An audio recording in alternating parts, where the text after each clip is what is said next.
programa Conecte Saúde pela TV Sul Educativa de Guaxupé.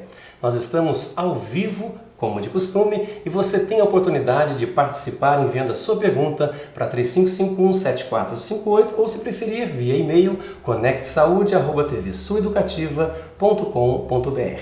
Hoje nós temos aqui em nossos estúdios o prazer de receber a doutora Ariela Lima Pereira, endocrinologista. Seja bem-vinda, primeira vez no Conecte Saúde, né, doutora? Isso mesmo. Boa noite, doutora André, obrigada pelo convite. E eu gostei muito de vir falar sobre esse tema tão importante. Que é diabetes. Que é diabetes, exatamente. Okay. Então daqui a pouquinho nós retornamos para falar para você sobre diabetes. Tudo o que você precisa saber, a doutora Ariela vai esclarecê-lo. Um minutinho só e nós estamos de volta.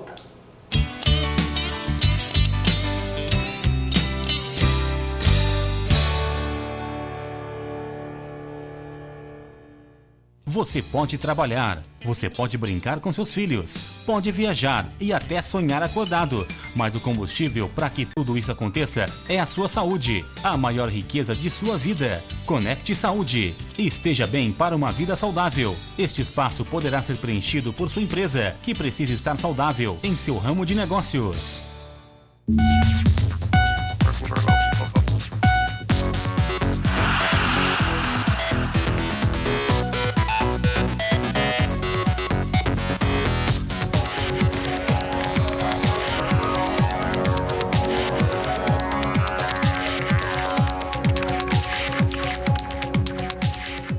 Eu sou Amanda, estudante. José Carlos, engenheiro. Eu sou Lúcia, secretária. Diego, estudante. Luiz, funcionário público. Tereza, psicóloga. Laura, publicitária. Paulo, bancário. Somos mesários voluntários. Você também pode construir a história do país. Seja mesário voluntário. Cadastre-se no cartório eleitoral, pelo Disque Eleitor ou no site. Mesário, mais um grande brasileiro nas eleições. Você está assistindo Conecte Saúde, uma realização da Fundação TV Sul de Educação e Cultura. Dizem que em 2050, 80% da energia do planeta vai ser renovável. Os carros serão todos elétricos, sem barulho, sem poluição. Um voo Porto Alegre-Manaus vai durar aproximadamente 3 horas e custará 20% do que custa hoje.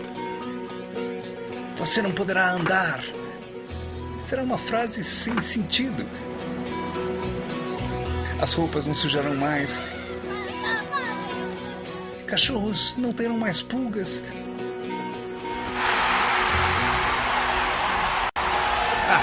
Pena de Copa. O futuro promete. Eu quero comer bem, eu quero me exercitar, quero ter saúde, eu quero chegar bem lá.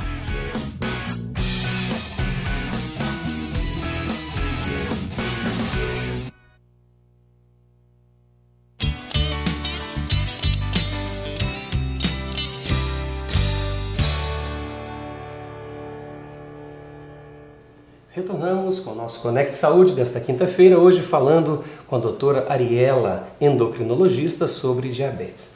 Doutora Ariela, já temos a primeira pergunta do Rômulo aqui de Guaxupé. Ele pergunta: qual a relação entre diabetes e perda de peso? Isto é verdadeiro? Tem alguma relação? Essa pergunta do Rômulo, doutora? Isso geralmente, quando o diabetes está bem descontrolado, os níveis glicêmicos de 400, 500, os pacientes podem apresentar perda de peso, principalmente porque os níveis altos de glicemia não deixam a fonte de energia entrar dentro da célula, que é a glicose. Então, realmente, o paciente pode perder peso, principalmente nos primeiros dias de descompensação glicêmica. E junto também vem urinar bastante, sintomas como muita sede e perda de peso. Tem relação. Ok. Temos mais uma pergunta da Márcia, do centro da cidade. Ela pergunta: estresse pode causar diabetes? Pergunta da Márcia. Não, o fato de ser uma pessoa estressada não pode levar ao diabetes. A questão é que às vezes pacientes estressados que levam a vida sedentária, com ganho de peso, isso sim levaria ao diabetes, mas só o estresse em si não. Vamos começar então, daqui a pouquinho já está chegando mais perguntas, né? Nossa audiência está muito boa, doutora Ariela. O que é o diabetes? Para que a gente possa começar a instruir o nosso telespectador. Diabetes é uma doença em que é caracterizado por altos níveis de glicemia, né, de açúcar no sangue, e que o corpo tem dificuldade em colocar essa energia para dentro da célula. Quem faz isso, quem faz esse transporte é a insulina. Então, o diabetes é a dificuldade de colocar a glicose para dentro da célula. Então, a gente tem vários tipos de diabetes, aquela pessoa que já às vezes nasce, que é o diabetes tipo 1, que praticamente o pâncreas não funciona, então não tem insulina, e tem o diabético tipo 2, que é aquele paciente obeso, e que pela obesidade tem um aumento da resistência à ação da insulina e assim fica diabético. Ok. O diabetes tipo 1 necessariamente é do paciente que já nasce com diabetes e o tipo 2 que desenvolve depois ou não necessariamente? Isso, o tipo 1 é um tipo de diabetes, ele não precisa nascer com a doença, mas provavelmente ele vai desenvolver ao longo da vida e já está na genética do próprio paciente mesmo. Então acontece alguma coisa, às vezes tem alguma infecção e aí ele desenvolve o diabetes. Esse seria o diabetes tipo 1, mas a pessoa já está pré-determinada a ter o diabetes. Já está lá na célulazinha, na parte isso, genética. Na carga genética do carga paciente. Genética. Isso, exatamente. Diabetes é uma exclusividade de homens ou mulheres? Não tem preferência pelo sexo. Às vezes as mulheres são mais diagnosticadas porque procuram mais o médico, né? Os homens são mais relaxados. Geralmente vão ao médico conduzidos pelas esposas. Isso, exatamente. É isso, então as mulheres às vezes acabam fazendo mais diagnóstico porque elas procuram mais atenção médica. Ok. Mais uma pergunta da Dolores, aqui de Guaxupé. Ela pergunta para a doutora Ariela: quem tem diabetes tem mais chances de ser hipertenso? Ou é o contrário? Não. Também... Dona Dolores, quem tem diabetes e hipertensão geralmente são aqueles pacientes que são obesos. Então, sim, os pacientes diabéticos eles têm maior chance de ter hipertensão junto e essa doença deve ser tratada. Porque os pacientes diabéticos com hipertensão têm mais risco de ter infarto, de ter derrame. Ok. Mais uma pergunta. Daqui a pouquinho a gente vai entrar no nosso script, né? Nas perguntas que a doutora trouxe pra gente. Diabetes tipo 2 tem cura? Isso quem pergunta é a Janete, do centro da cidade, tem 45 anos. Diabetes tipo 2 tem cura? Janete. Dona Janete, a gente não pode dizer que tem cura o diabetes. A doença ela pode entrar em remissão. Quando acontece isso? Geralmente pacientes obesos que fazem cirurgia bariátrica, que são diabéticos, que fazem a redução do estômago, pela perda de peso importante, eles podem sim entrar em remissão da doença. A doença pode ficar quietinha, vamos dizer, não precisa tomar nenhum remédio para o diabetes, mas pode ser que em algum momento volte. Então, cura ainda não existe, mas o controle e a remissão pós-cirurgia, com certeza. Ok. Você que está nos assistindo, o Conecte Saúde de hoje, ao vivo, falando com a doutora Ariela Lima Pereira, endocrinologista, sobre o diabetes. Faça a sua pergunta nesse bloco, durante esse bloco, início do próximo bloco, porque nós iremos deixar o final do programa para tirar dúvidas exclusivamente com o assunto diabetes com a doutora Ariela. Nós temos mais uma pergunta, doutora, do José Eduardo do Centro. O único remédio para diabetes tipo 2 é metformina? José Eduardo. Não, atualmente existem vários tipos de medicamentos. A metformina com certeza é um dos primeiros a ser prescrito, mas tem muitos medicamentos hoje em dia, bastante. Tem outras classes de medicamentos a serem utilizadas. Perfeito. Temos mais uma pergunta, é do Maurício de Guaranésia. Agradecemos a você de Guaranésia que está nos assistindo, sempre com uma grande audiência na cidade vizinha. O Maurício pergunta se as medicações para diabetes podem levar, de certa forma, à impotência. Não, as medicações não levam à impotência. O que leva à impotência é o diabetes descontrolado. Então, mais um fator para a gente tratar é que realmente, se ele mantiver descontrolado por vários anos, o paciente pode ter impotência mesmo. Ok. Nós temos muitas perguntas chegando. Temos aqui a Marlene parabenizando a doutora pela entrevista e o Conecte Saúde, sempre esclarecendo. Obrigada. Muito bem. Vamos falar mais um pouquinho sobre o diabetes em si. Crianças também são acometidas, não é? Geralmente diabetes tipo 1? Isso, geralmente diabetes tipo 1. Ok. E qual a gravidade da diabetes tipo 1 para as crianças? A tendência é ir agravando ao longo da vida ou tem como manter aquele padrão de vida, uma qualidade de vida nas crianças, doutora? Bom, o diabetes tipo 1 nas crianças, o grande problema é que é uma doença crônica, né, que vai durar a vida toda e que começa muito cedo. Então é uma doença que ela deve ser controlada logo no início, para evitar complicações posteriores. A diabetes na criança, ela tem uma fase de piora, principalmente durante a puberdade, quando a criança começa a crescer, faz aquele estirão de crescimento, pelo alto nível de hormônio, ele realmente descontrola durante a puberdade. Ok. A diabetes é o diabetes, né? Não é a diabetes, o diabetes. Nós podemos dizer que a pessoa que tem o diabetes, se ela faz um controle médico, né, ela passa a ser uma pessoa normal durante o tratamento ou não. Por exemplo, pessoa que tem o hábito de ingerir alguma bebida alcoólica, um vinho, ou comer um doce de vez em quando. Quando ela está, eu sei que o termo é compensado, é isso, né? Quando ela está compensada, ou seja, está com o tratamento ali em dia, está com a insulina teoricamente normal, ela pode fazer as suas extravagâncias ou não? Ela até pode fazer as suas extravagâncias, desde que não sejam frequentes, né? Sejam esporádicas, mas tendo a consciência de que naquele dia o diabetes ele vai descontrolar, porque aumentou, porque bebida alcoólica é carboidrato, então vai aumentar também o diabetes, assim como um doce. É claro que todo mundo quer sair da linha um pouco às vezes, né? De vez em quando é bom sair da linha, mas sabendo que o diabetes vai ficar descontrolado no dia.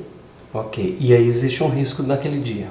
Existe, dele descompensar e talvez aquele paciente que toma insulina ter que aumentar a sua dose de insulina. Ok. O que o triglicérides tem a ver com o diabetes? E se a menopausa influencia no diabetes? A Márcia do Centro faz essa pergunta. Triglicérides com diabetes e o diabetes na menopausa. Geralmente o triglicérides ele pode estar aumentado quando o diabetes está descompensado. Então, e também pacientes que são obesos têm, pelo ganho de peso, aumenta a resistência à insulina e aumenta triglicérides no sangue. Tem uma relação direta mesmo com o diabetes. E a menopausa?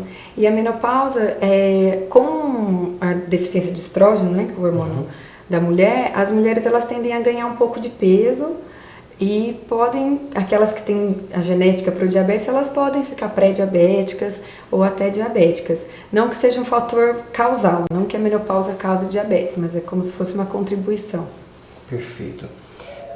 O Fábio do Recreio dos Bandeirantes, doutora Ariela, qual o principal sintoma do diabetes? Que seria já o nosso programa. Primeiro, antes da resposta para o Fábio, como diagnosticar diabetes? Depois a gente vai falar sobre os sintomas.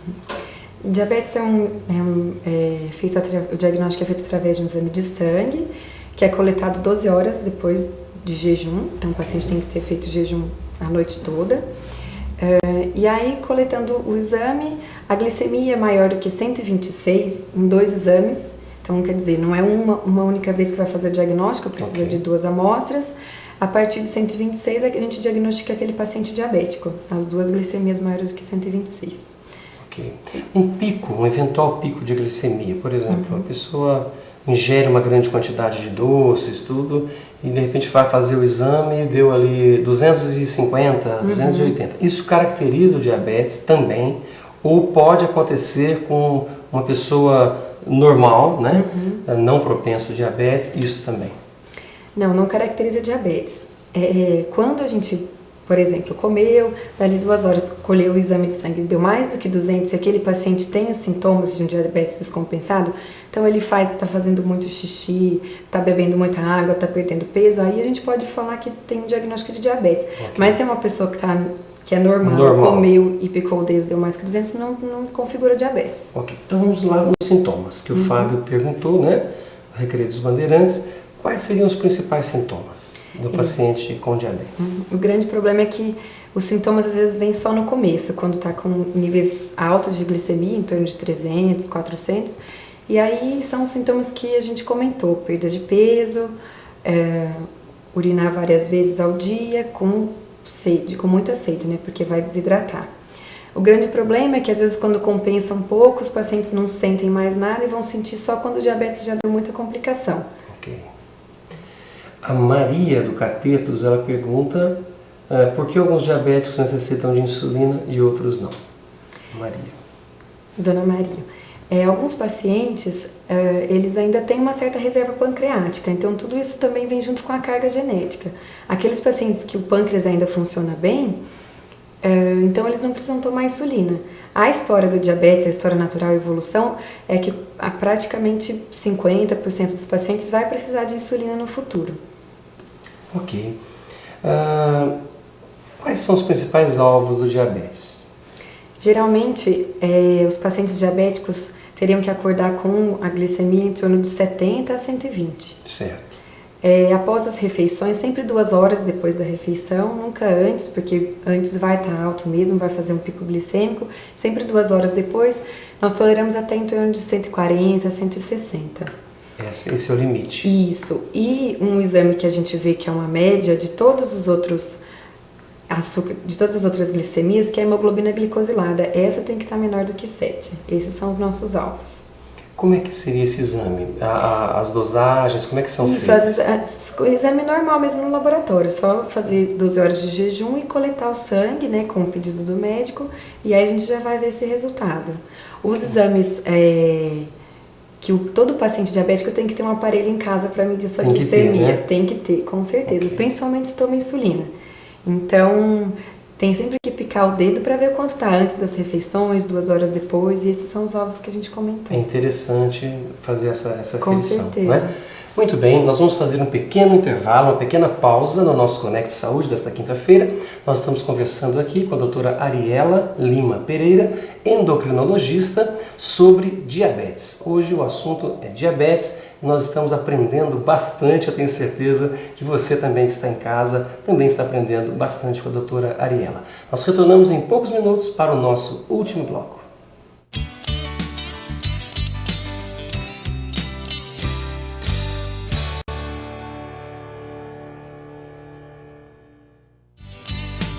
Você está assistindo Conecte Saúde, uma realização da Fundação TV Sul de Educação e Cultura.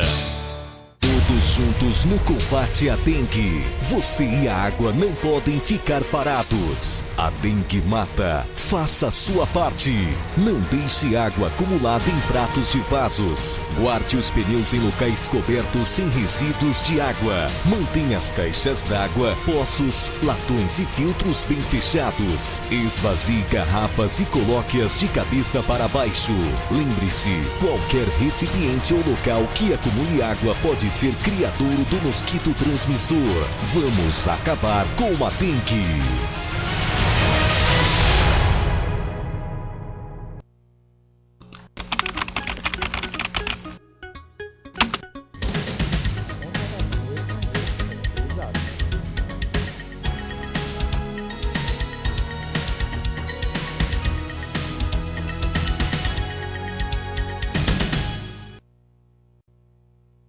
O que é uma pedra para um guerreiro? O que são gotas para quem só pensa em vencer? O que são noites para quem tem prova? O que é atraso para quem tem paciência? Quem vence uma luta, ganha o dia. Neste caso, 4 anos. Jovens guerreiros, acordem! Se você vai completar 16 anos até 7 de outubro, tire o seu título de eleitor. O voto é obrigatório aos 18 anos, mas é um direito já a partir dos 16. Procure um posto da Justiça Eleitoral até 9 de maio, levando um documento de identidade com foto e comprovante de residência. Esse prazo de 9 de maio também é válido para quem mudou de endereço, precisa atualizar seu cadastro ou regularizar sua situação. Não deixe para a última hora. Justiça Eleitoral. Brasileiro que vota não foge à luta. Você pode trabalhar, você pode brincar com seus filhos, pode viajar e até sonhar acordado. Mas o combustível para que tudo isso aconteça é a sua saúde, a maior riqueza de sua vida. Conecte Saúde. Esteja bem para uma vida saudável. Este espaço poderá ser preenchido por sua empresa, que precisa estar saudável em seu ramo de negócios.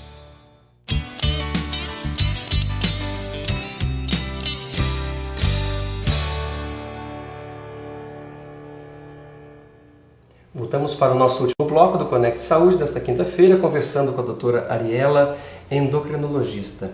Doutora Ariela, temos uma pergunta aqui do Joaquim, uma pergunta curiosa.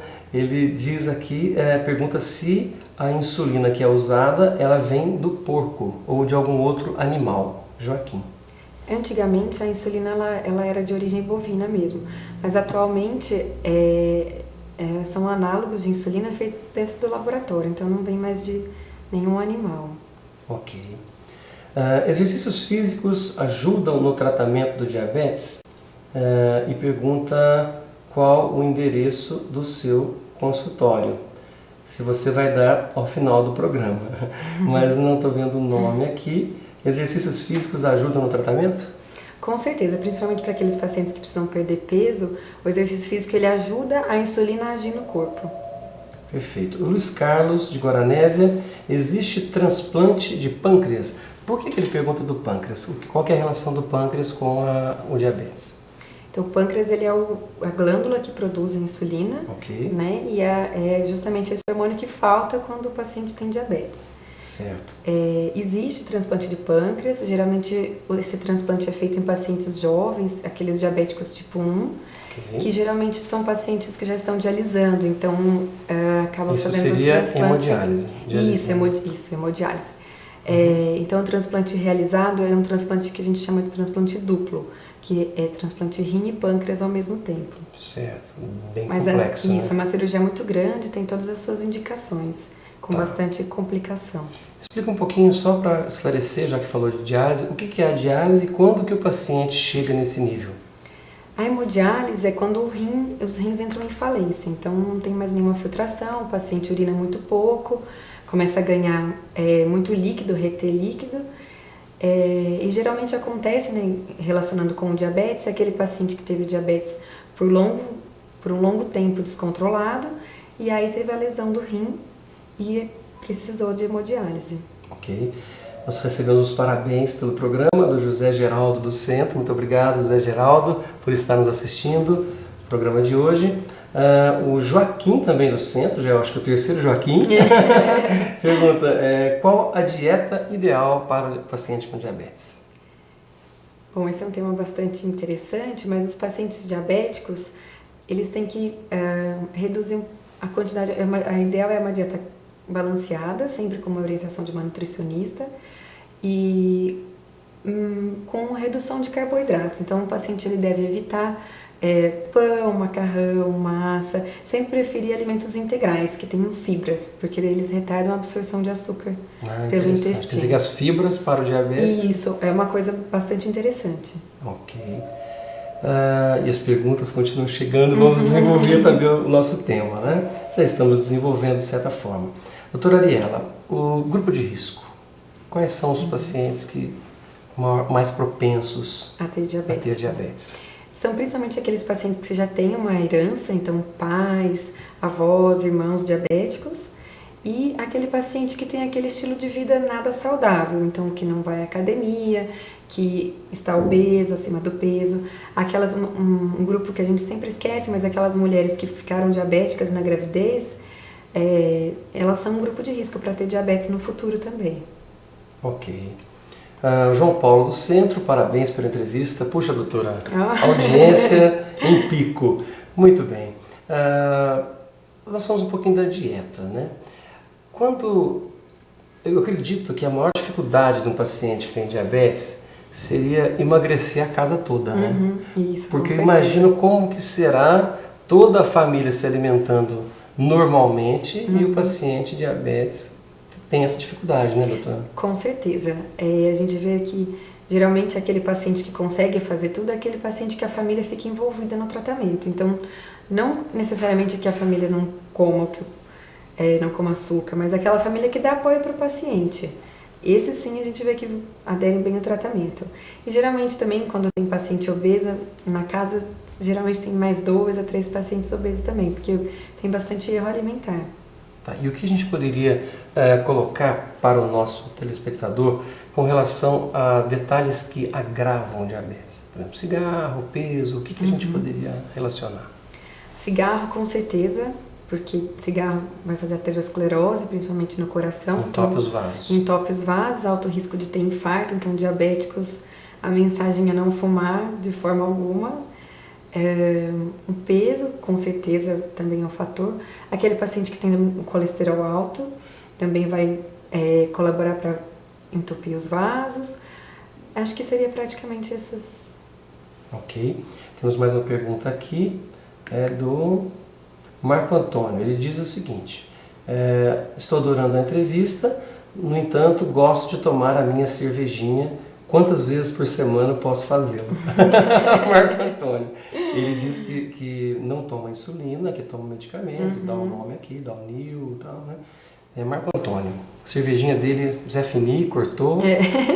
A cervejinha dele todo dia não, mas assim, talvez nos fins de semana, mas com bastante cautela, principalmente por conta de descompensar o E tem diferença entre cerveja, vinho, refrigerante? Quanto mais alcoólico, mais carboidrato tem.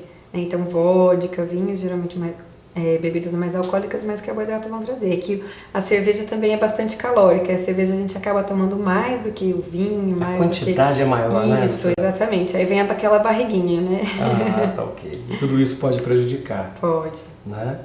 Muito bem. Por que controlar? Nós estamos chegando nos 5 minutos finais do nosso programa, do nosso Conecte Saúde. Eu já aproveito para agradecer a sua presença, né? Nós sabemos pela quantidade de perguntas e pela apreciação de quem está nos assistindo que realmente a entrevista está sendo muito bem respondida, as perguntas, tudo, né? Por quê? Se a doutora fosse dar um conselho para o nosso telespectador, principalmente para quem tem diabetes, né? Por que controlar o diabetes? Bom, primeiro para não ter os sintomas que a gente já comentou, mas com certeza para evitar as complicações. Quais são as complicações do diabetes? Infarto, derrame, pode levar a retinopatia diabética, quer dizer, uma doença no olho. A doutora Andréia esteve falando aqui. Isso, exatamente, que pode levar a cegueira, inclusive. Okay. E além disso também a hemodiálise, né? Todo paciente que é diabético tem risco de ter uma lesão renal. Doutora, pode falar mais, viu, sobre os conselhos, tá? Em casa. A grande mensagem é ter uma vida saudável, não fumar, tentar aderir ao tratamento da dieta, que acho que é o mais difícil, é sempre onde a gente tem o maior obstáculo. E sempre controlar o diabetes, aquele paciente preocupado, e saber, a pessoa tem que conhecer da própria doença. Né? Então tem que se preocupar em relação aos alvos, se está dentro do alvo, se está indo bem o tratamento, tomar as medicações corretamente, né? Saber o que toma e sempre, assim, o aparelho em casa é sempre fundamental também. Ter o aparelho em casa, principalmente porque todo paciente que toma remédio ou toma insulina tem risco do diabetes cair e passar mal, pode suar frio, ter tremor, até convulsão quando o diabetes chega muito baixo. Então, em casa sempre tem que ter alguém informado para saber como agir diante de uma situação dessa. Ok, temos mais uma pergunta, uma última, da Lourdes, da Vila Progresso. Ela diz aqui, olha, quem evita açúcares corre o risco de ter diabetes? Não, isso não é uma coisa que tenha relação. Claro que quem evita açúcar está evitando de sobrecarregar o pâncreas. Então, essa é uma coisa que até é interessante. Não precisa cortar tudo de uma vez, mas nada em excesso. Ok. Doutora, muito obrigado pela sua participação. Existe algum detalhe que seja interessante esclarecer? Nós temos 2 minutos ainda para o nosso telespectador. Tem alguma dúvida, pela sua experiência clínica, algo que nós deixamos de abordar? Não, só lembrar que o paciente diabético ele pode ter vida normal e ele deve ter uma vida normal e que essa vida seja saudável, desde que tenha acompanhamento médico, que a família esteja junto no tratamento. É um paciente que vai muito bem, que a gente não vê todas aquelas complicações que a gente via antigamente. Então, o tratamento do diabetes é uma coisa que está mudando muito hoje em dia e o impacto no futuro desses pacientes está sendo muito positivo. Ok. Muito obrigado. Tenho certeza que outras oportunidades virão, né? Com certeza. E a doutora tem aqui o Conecte Saúde como um espaço aberto, sempre que desejar. Obrigada, eu que agradeço a oportunidade de estar aqui. Agradeço as perguntas também do público. Okay. Foi muito prazeroso, Sandra. A nós também. Muito obrigado. Obrigada. Agradecemos a você que esteve conosco no Conecte Saúde, sempre às quintas-feiras, ao vivo, após o Jornal da TV Sul. Você está convidado também para as nossas reprises, aos sábados e às terças-feiras. Terça-feira, às 18 horas e aos sábados, às 15h30. Até o próximo Conecte Saúde.